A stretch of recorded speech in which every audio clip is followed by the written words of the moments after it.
안녕하세요. 오늘 아침에 우리가 함께 나눌 말씀은 고린도전서 2장 12절입니다. 읽어드리겠습니다. 우리는 세상의 영을 받은 것이 아니라 하나님에게서 오신 영을 받았습니다. 그것은 하나님께서 우리에게 은혜로 주신 선물들을 우리로 하여금 깨달아 알게 하시려는 것입니다. 지난 주일에 우리는 성령 강림절을 지냈습니다.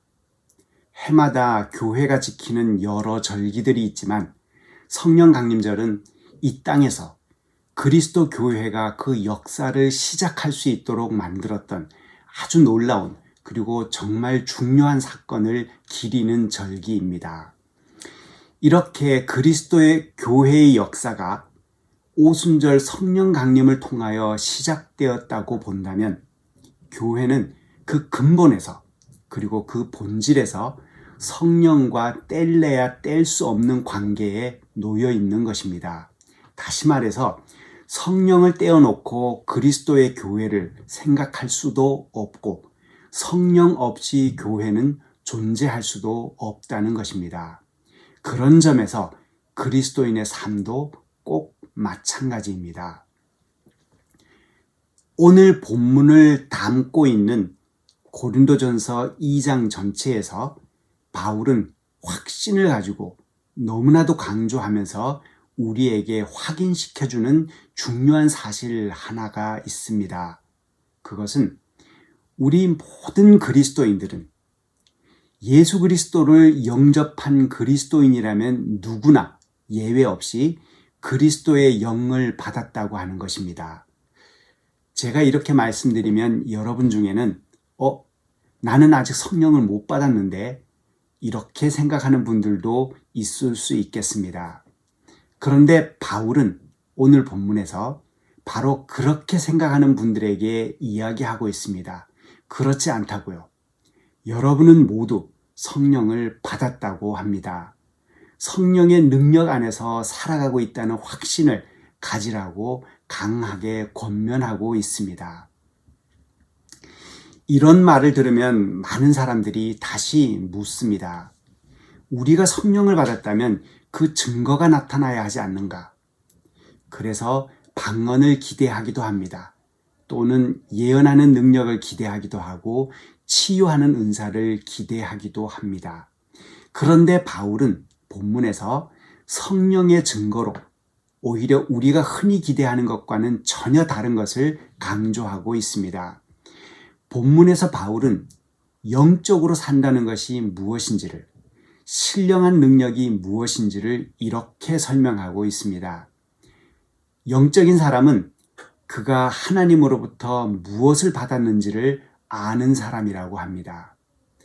하나님이 그에게 허락하신 정말 소중한 것이 무엇인지를 아는 사람이 진정한 의미에서 영적인 사람이라는 것입니다.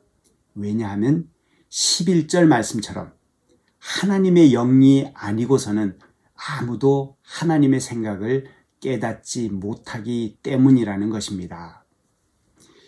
바울이 가르치는 바 성령이 우리 안에 일으키는 일은 이런 것입니다.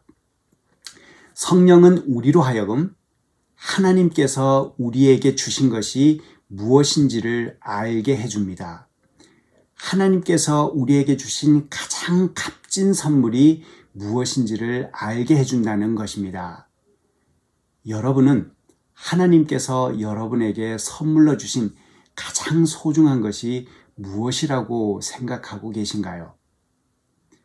하나님께서 당신의 안목으로 우리에게 가장 소중하다고 여기시며 허락하신 것이 혹시 우리가 스스로 자기 인생에서 가장 중요하다고 생각하고 있는 것과 전혀 다르지 않는가요?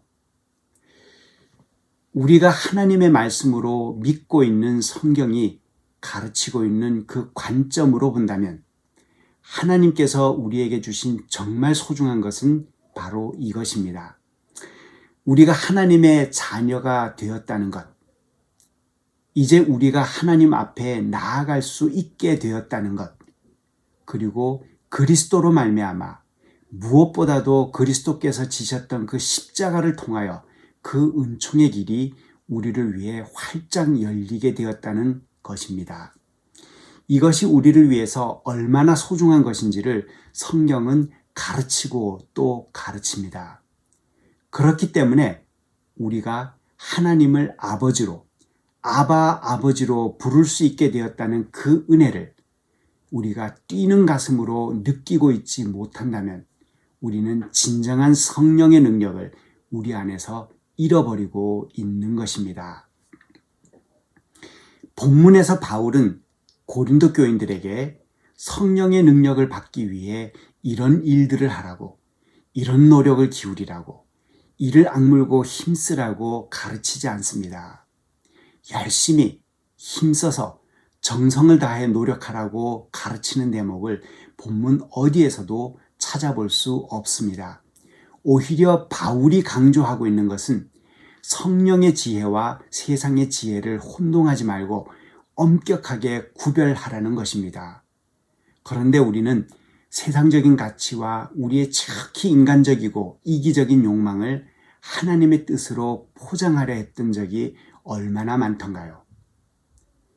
하나님께서 우리에게 허락하신 정말 소중한 것은 우리가 벌은 것, 즉 우리가 노력을 지불하고 얻은 것이 아니라 거저 선물로 받은 것임을 성령은 우리로 하여금 깨닫게 해준다는 것입니다. 결국 성령의 능력이란 하나님께서 우리를 어떻게 받아주셨는지를 깨닫는 것입니다.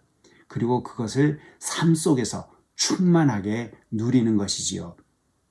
우리에게 가장 소중한 것, 우리가 삶을 영위하는데 정말 중요하고 본질적인 것들은 하나님께서 우리에게 값없이 주셨다는 것을 아는 사람이 진정한 의미에서 성령의 능력으로 살아가는 사람이며 그런 사람의 삶은 놀라움으로 채워지고 날마다의 삶 속에서 늘 기적을 체험합니다. 그런 놀라움을 중심에 지닌 사람은 일상의 삶이 어떤 여건 속에 처하여 있어도 기쁨, 용기, 희망을 품을 수 있게 됩니다. 그리고 진실한 사랑을 이룰 수 있습니다. 그러면서 다른 사람의 허물을 용납하는 넉넉한 품까지도 지닐 수 있게 될 것입니다. 믿음은 신비를 품고 있습니다. 성령은 바로 그 신비를 깨닫게 해줍니다. 여기서 신비라 함은 세상의 지혜로는 절대로 파악할 수 없고 오직 믿는 사람들에게만 드러난다는 의미로도 이해할 수 있겠지만 더 중요한 차원이 있습니다. 즉 하나님의 신비라 함은 믿는 사람들에게는 모든 것이 하나님으로부터 선물로 주어졌다는 것을 의미합니다. 성령의 능력으로 날마다의 삶 속에서 이런 신비를 체험할 수 있게 되기를 간절히 바랍니다. 감사합니다.